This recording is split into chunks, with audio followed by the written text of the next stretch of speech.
Hello again, everyone. Edwin Learnard back once again. In this YouTube astrological segment, I'm going to be dissertating and talking about having the part of fortune in the ninth house in a natal chart. Now, the part of fortune in the ninth house, this could be a position where it could be very fortuitous for long distance traveling, higher education, religion, philosophy, abstract thinking, perhaps things connected with foreign countries and culture, theology, and philosophy, and broadening or expanding one's horizons. Now, however, I've told you about this before, people, that the part of fortune, though, it can be about cultivation and growth process, and it could be early on in life prior to adulthood. This person may have had difficulty in these areas. Perhaps there was some difficulty with abstract thinking, maybe adopting one's philosophy, or just being more philosophical in general and listening to others' opinions. Maybe this person was stuck maybe in kind of a rut, and there was some difficulty in expanding one's horizons, perhaps. But through progression of time and into adulthood, this person may very well have that strong ability to benefit from the things I stated before, such as the religion, philosophy, and higher education, for example. And this could be, well, when you look at this placement, it's about, it's in the ninth house. It's the house that corresponds with Sagittarius. So it could be a very fortuitous placement in general. And this person may have some luck and fortune in ninth house matters. It could also indicate it might be very advantageous, perhaps even through their dealings with their in-laws. Maybe they have in-laws that are very magnanimous and generous. And for example, maybe having Leo as the part of fortune in the ninth house would really even intensify that, considering Leo is known to be an extravagant sign and very generous and magnanimous. Now, this could, a lot of this, what's important is the sign that is in the part of fortune. Now, having, let's say, for example, let's take Aquarius, as the part of fortune in the ninth house. Well, this could be something where maybe this person benefits maybe through higher education and connection with Aquarius, like things such as computers or electronics, esoteric subjects, perhaps things connected with even learning, maybe even expanding the mind, even through innovation, through invention, science and technology. It could be aeronautics, could be another example.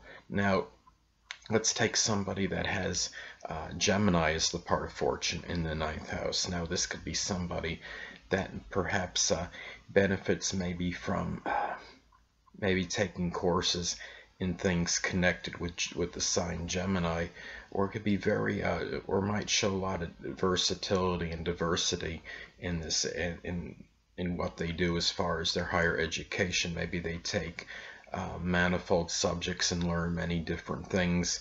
It could be a Gemini-like thing in communication, such as broadcasting, journalism, data or satellite communications, publishing, writing, and even another example. Let's say, for example, that somebody were to have Scorpio as their part of fortune in the ninth house. This could indicate that the person may benefit maybe by putting perhaps a lot of emotional intensity into ninth house matters, such perhaps as publishing or higher education, and maybe showing emotional intensity toward maybe their devotion, maybe toward in-laws. It could indicate maybe taking courses connected with the sign Scorpio.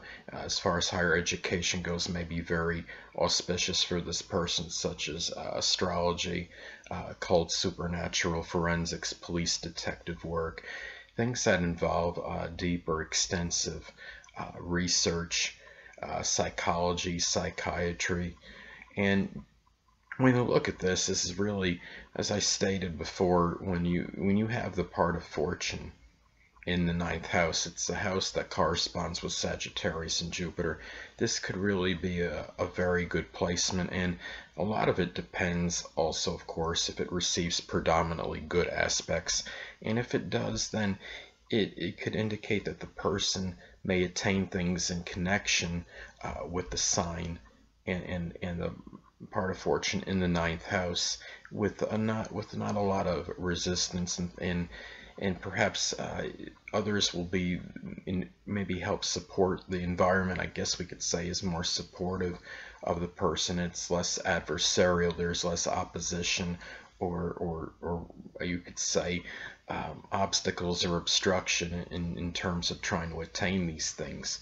Now, if it has a lot of predominantly adverse or negative aspects, it doesn't mean that the person can't attain the things in connection with the sign of the part of fortune and in a part of fortune in the ninth house by sign and house placement. It could simply mean that there may be a lot more obstructions and a lot more delays, and the person might have to work more laboriously in terms of attaining the things that are connected with the part of fortune in the ninth house and the sign that it resides in. Well, anyway, people, that'll conclude this YouTube astrological segment for having the part of fortune in the ninth house in a natal chart. And stay tuned next time, where I'll be dissertating and talking about having the part of fortune in the 10th house in a natal chart. Two things I want to get with you on before I head out. Firstly, the stars may impel but do not compel. And secondly, never isolate any single astrological element, aspect, planetary placement, position, configuration, influence, or what have you, and make an analysis of a person, astrologically speaking, based on this alone. Because astrologically speaking, the person is the sum of all their components in their natal chart, and not just one. Until next time, people, stay well.